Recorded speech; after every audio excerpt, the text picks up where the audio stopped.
Саламатсыздарбы? Өздөрүнө абдан катаал мамиле жасаган.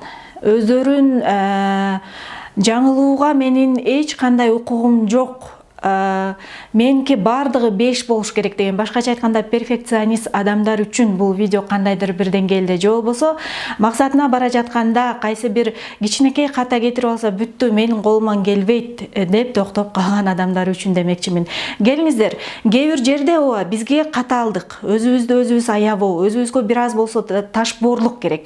Бирок кээ бир жерде биз ката кетирүүгө акыбыз бар экендигин дагы сезгенибиз жакшы. Мисалы, алдыга көп айымдар арыктайм деген жакшы эле максат коет дагы, анан ар кандай диетанын түрлөрүн тандап алышат.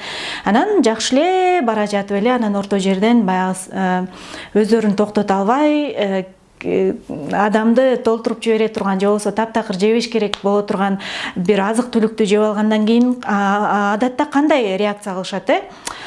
Ай ата, болбой калды.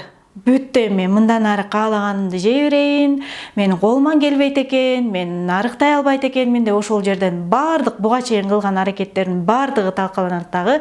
Андан ары башкача айтканда жеңилип берет, анан көздөгөн максатына жетпей калышат. Өзүңүздүн жашооңузду анализ кылып көрсөңүз, бул нерсе көп эле жолу болот. Мисалы, тил үйрөнүүдө деле үйрөнүп таптакыр майнап чыкпай аткандай сезилет дагы. Ай, менин тилге карата эч кандай жөндөмүм деле жок окшойт деп орто жолдон таштап коебуз. Бул жерден бизге өжөрлүк жетишпейт. Ошондуктан келиңиздер, кээ бир жерден өзүбүздү аяп, мен ката кетиргенге акым бар, бирок эч нерсе эмес. Мен азыр жеп алдымбы? Азыртадан кайра эле ушул мүнөттөн баштап мен диетамды андан ары уланта берем. Андан ары мен кыла алам. Менин колуман келет деп өзүңүзгө өзүңүз шыктандыруу сөзүн айтыңыз дагы. Андан ары жөнөңүз. Мен тилди үйрөнө алам. Эмне үчүн башкалар кыла алганды мен кыла албайм деген сөз сизге ишенип коюңуз.